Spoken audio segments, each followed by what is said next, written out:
ដំបងនាងខ្ញុំសូមជម្រាបសួរលោកគ្រូនាងខ្ញុំធ្លាប់ទីស្រីមួយជាគ្រូកសិដ្ឋៈបរិញ្ញាបត្រ1មកពីថ្នាក់កថ្ងៃនេះនាងខ្ញុំនឹងធ្វើការឆ្លុះបញ្ចាំងក៏ដូចជាសង្ខេបអំពីការវិតម្លៃតាមដំណាក់ដែលផ្អែកលើការវិតម្លៃបញ្ចប់ចាសម្រាប់នៅក្នុងប្រភេទលក្ខណៈការវិតម្លៃតាមដំណាក់ដែលផ្អែកលើការវិតម្លៃបញ្ចប់នេះគឺមានមាតិកាចំនួន3ទី1ប្រភេទនៃការវិតម្លៃតាមដំណាក់ដែលផ្អែកទៅលើការវិតម្លៃបញ្ចប់ទី2ការផ្ដល់មតិត្រឡប់និងទី3គឺការកែលម្អការបង្រៀនអញ្ចឹងការវិតម្លៃដែលផ្អែកទៅលើការវិតម្លៃបញ្ចប់នឹងតកតងទៅនឹងចំណុចចំនួន3ទី1តកតងនឹងប្រភេទអញ្ចឹងមុនពេលវិតម្លៃយើងត្រូវមានប្រភេទអីខ្លះប្រភេទនៃការវិតម្លៃតកតងជាមួយនឹងកិច្ចការផ្ទះសំណួរខ្លីៗតកតងជាមួយនឹងតេស្តកិច្ចការក្នុងថ្នាក់មតិកែលម្អក៏ដូចជាគំរូការប្រឡងចុងឆ្នាំទៅការប្រើប្រាស់ឧបករណ៍ digital ចាចំណុចទី2តកតងជាមួយនឹងការផ្ដល់ព័ត៌មានត្រឡប់តកតងជាមួយនឹងប្រភេទការកាត់ពីពេលវេលាការឆ្លើយតបរបស់សិស្សទី3តកតងជាមួយនឹងការកែលម្អការបង្រៀនបានន័យថាវាឆ្លើយតបដោយមានការអន្តរាគមន៍ការបង្រៀនដើម្បីឆ្លើយតបពីភាពខុសគ្នាបង្ហាញពីវឌ្ឍនភាពរបស់សិស្សបង្ហាញពីការបង្រៀនសារចុះសារឡើងដែរចាអញ្ចឹងសម្រាប់ចំណុចទី1តកតងជាមួយនឹងប្រភេទនៃការវិតម្លៃបញ្ចប់គឺតកតងទី1តកតងទៅនឹងលំហាត់ដែលមានរចនាសម្ព័ន្ធមានន័យថាលំហាត់ហ្នឹងគឺកូនសិស្សទាំងអស់កូនសិស្សទាំងឡាយគឺគាត់មានអារម្មណ៍ថាធុញថប់ពេកអញ្ចឹងយើងអាចធ្វើជាប្រភេទល្បែង digital អាចលក្ខណៈថាសំណួរប្រភេទបង្ហាញផ្ទាល់មាត់ទី2តកតងជាមួយនឹងបូរេតេគឺផ្ដល់ព័ត៌មានពីអ្វីដែលសិស្សដឹងហើយនិងសិស្សមិនដឹងឬធ្វើពីអ្វីដែលសិស្សអាចធ្វើបានឬក៏គាត់អាចធ្វើបានមួយទៀតតកតងជាមួយនឹងកិច្ចការផ្ទះគឺផ្ដល់ឲ្យសិស្សបានអនុវត្តបន្ថែមទៀតនៅចំណេះជំនាញដែលពួកគេបានរៀនពង្រឹងពង្រីកពិភាក្សាលម្អិតពីការសិក្សារបស់សិស្សពិនិត្យមើលការសិក្សារបស់សិស្សលក្ខណៈជាបុគ្គលឬមកក៏ជាក្រុមមួយទៀតតកតងជាមួយនឹងកិច្ចការក្នុងថ្នាក់គឺគាត់អាចធ្វើកិច្ចការងារផ្សេងៗនៅក្នុងថ្នាក់រៀនហ្នឹងអាចទៅលើសកម្មភាពរបស់ពួកគេហើយយើងអាចតាមដានហើយធំទាំងផ្ដល់ព័ត៌មានជាក់លាក់ទៅកាន់ពួកគេហើយវាភ្លាមមួយទៀតតកតងជាមួយនឹងសំណួរខ្លីៗឬក៏សំណួរតេស្តគឺសំអាងទៅលើឯកសារដែលសិស្សបានរៀនជូនដំណឹងពីការអនុវត្តចំណេះដឹងឬក៏បំណិនរបស់គាត់លទ្ធផលនៃសំណួរខ្លីៗក៏ដូចជាផ្ដល់ព័ត៌មានត្រឡប់ទៅនឹងការកែលម្អការបង្រៀនហើយមួយទៀតគឺតកតងជាមួយនឹងការវិតម្លៃរួមគ្នាអាចរៀបចំការវិតម្លៃគ្រូអាចវិតម្លៃសិស្សហើយនិងសិស្សទាំងអស់គ្នាគាត់អាចចូលរួមវិតម្លៃមួយទៀតតកតងជាមួយនឹងវឌ្ឍនភាពនៃការសិក្សារបស់សិស្សហ្នឹងគឺយើងអាចដឹងថាសិស្សគាត់អាចចងក្រងពីអីដែលគាត់បានរៀនយើងអាចធ្វើតេស្តដើម្បីវាស់ពីវឌ្ឍនភាពរបស់សិស្សទឹកចំណុចទី2តកតងជាមួយនឹងការផ្ដល់ព័ត៌មានត្រឡប់តកតងជាមួយការផ្ដល់ព័ត៌មានត្រឡប់នេះអាចដឹងពីបរិមាណនៃការផ្ដល់ព័ត៌មានត្រឡប់មធ្យោបាយនៃការផ្ដល់ព័ត៌មានត្រឡប់អ្នកទទួលឬក៏អ្នកទទួលមតិត្រឡប់ផលវិបាកនៃការផ្ដល់មតិត្រឡប់តកតងជាមួយនឹងពេលវេលានៃការផ្ដល់មតិត្រឡប់ផងដែរអញ្ចឹងជំហាន3នៅខាងដែលគេសន្មត់ពីធម្មជាតិនៃការផ្ដល់ព័ត៌មានត្រឡប់ទី1គឺយើងអាចយល់ដឹងពីលទ្ធផលរំពឹងទុកនៃការសិក្សារបស់សិស្សទី2ដឹងពីកំហុសរបស់សិស្សដែលអាចនឹងកើតមានទី3បង្កើតគំនិតក្នុងការផ្ដល់ព័ត៌មានត្រឡប់ចាអញ្ចឹងចំណុចទី3ការកែលម្អនៃការផ្ដល់ព័ត៌មានត្រឡប់ហ្នឹងគឺអាច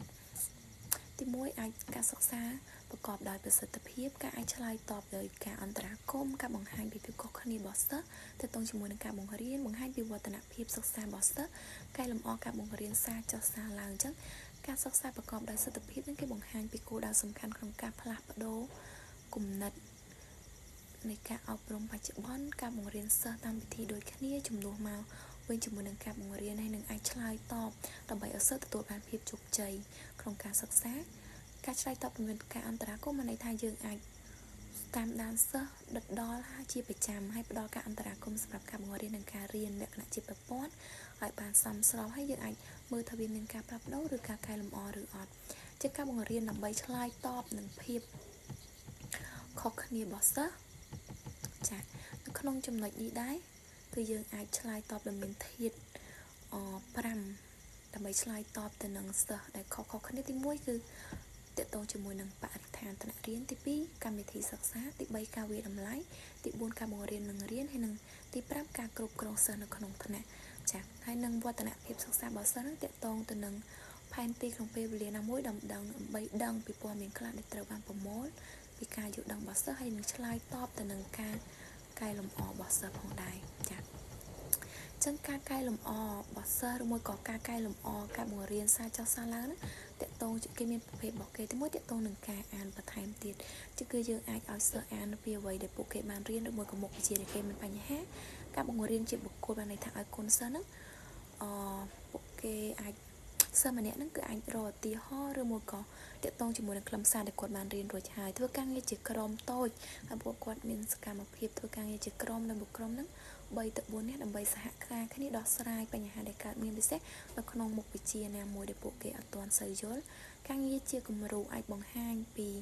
របៀបនៃជំហាននីមួយៗដើម្បីឲ្យផ្ដល់ឲ្យសិស្សដោះស្រាយលំហាត់ពួកគេបានជួបប្រទះសួរសំណួរផ្ទាល់មកទៅសិស្សនៅក្នុងថ្នាក់គឺសួរសំណួរពាក់ព័ន្ធជាមួយនឹងមេរៀនដែលវាមានលក្ខណៈស្មុគស្មាញយើងអាចបញ្យល់ពួកគាត់ឡើងវិញឬផ្ដល់ជាការបញ្យល់ផ្សេងៗដើម្បីពង្រឹងតើតើមួយសិលកិច្ចការគឺផ្ដល់ជាកិច្ចការដែលតកតងនឹងមេរៀនឲ្យសិស្សគាត់ធ្វើបន្ថែមទៀតกับបង្រៀនមិត្តភ័ក្តិឲ្យសិស្សចាប់ដៃគូដើម្បីបង្កើតឧទាហរណ៍ហើយពន្យល់គ្នាទៅវិញទៅមកពីចំណុចណាដែលពួកគេអត់យល់ហើយនឹងអាចចែករំលែកបទពិសោធន៍ពីគ្នាផងដែរអញ្ចឹងគេអាចផ្លាស់ប្ដូរតាមលំដាប់បង្កើតឡើងវិញនៅហេតុផលដែលធ្វើការផ្លាស់ប្ដូរតាមលំដាប់លំដោយនៃជំហានការរកតាមអ៊ីនធឺណិតឲ្យសិស្សគាត់ចេះស្រាវជ្រាវការប្រើប្រាស់ឧបករណ៍ digital បានន័យថាហើយកូនសិស្សហ្នឹងគាត់អាចប្រើប្រាស់ឧបករណ៍ digital ថ្មីដែលទាក់ទងជាមួយនឹងការបង្រៀនឡើងវិញដើម្បីសួរសំណួរក៏ដូចជាផ្ទៀងផ្ទាត់អាចនឹងផ្ទៀងផ្ទាត់ឡើងវិញពីភាពជំនាញរបស់សិស្សហើយនឹងផែនទីបញ្ញត្តិឲ្យសិស្សគូសនៅគម្រៀងគូសព្រៀងនៅមេរៀនដែលពួកគេបានរៀនរួចហើយដើម្បីពង្រឹងចំណេះដឹងហើយនឹងបំណិននៃមេរៀនរបស់គាត់ចា៎ហើយតកតងមួយនឹងចំណុចនៃលក្ខណៈនៃការវិនិច្ឆ័យតាមចំណាត់ថ្នាក់នឹងបង្រៀនឡើងវិញនៅលក្ខណៈវិនិច្ឆ័យដើម្បីពួកគេអាចប្រើប្រាស់ក្នុងការវិតម្លៃសំណេរជាមួយនឹងព័ត៌មានលម្អិតបន្ថែមទៀតចាអញ្ចឹងចំណុចទាំងអស់ហ្នឹងសុទ្ធតែវាតកតងសរុបតកតងជាមួយនឹងការកែលម្អសារចោះសារឡើងអញ្ចឹងនៅក្នុងមេរៀននៃការ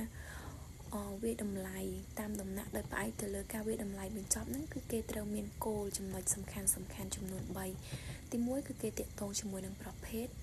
នៅក្នុងប្រភេទហ្នឹងគេអាចតាក់ទងជាមួយនឹងការធ្វើតេស្តប្រឡងឬមួយក៏ប្រភេទណាខ្លះដែលអាចជួយសិស្សឲ្យពួកគេអាចទទួលបានលទ្ធផលល្អចា៎ដូចជាលំហាត់ដែលមានរចនាសម្ព័ន្ធតាក់ទងជាមួយកិច្ចការផ្ទះសំណួរខ្លីៗកិច្ចការក្នុងផ្ទះផ្ដល់មតិកែលម្អតាក់ទងជាមួយនឹងការប្រឡង digital ហើយចំណុចមួយទៀតនោះគឺតាក់ទងជាមួយព័ត៌មានត្រឡប់គឺតាក់ទងជាមួយនឹងប្រភេទណាខ្លះនៅពេលដែលយើងគួរដាក់ឲ្យគាត់មានប្រភេទណាខ្លះដែលធ្វើការវាតម្លៃហើយយើងត្រូវកំណត់របៀបនៃការចែកចាយតាមរបៀបណាទៀតហើយយើងអាចសន្មតទុកជាមុនហើយតាក់ទងជាមួយនឹងពេលវេលាអញ្ចឹងការផ្ដល់ព័ត៌មានត្រឡប់នេះយើងអាចតងជាមួយនឹងពេលវេលាអញ្ចឹងពេលវេលាហ្នឹងយើងផ្ដល់ឲ្យសិស្សមិនភ្លាមឆ្លើយតបភ្លាមឬមួយក៏យើងទុកពេលវេលាឲ្យពួកគាត់គិតឬមួយក៏ឆ្លើយតបទៅតាមនឹងដែរចា៎មួយទៀតការកែលម្អអញ្ចឹងការកែលម្អការបង្រៀនហ្នឹងគឺការសិក្សាប្រកបដោយសមត្ថភាព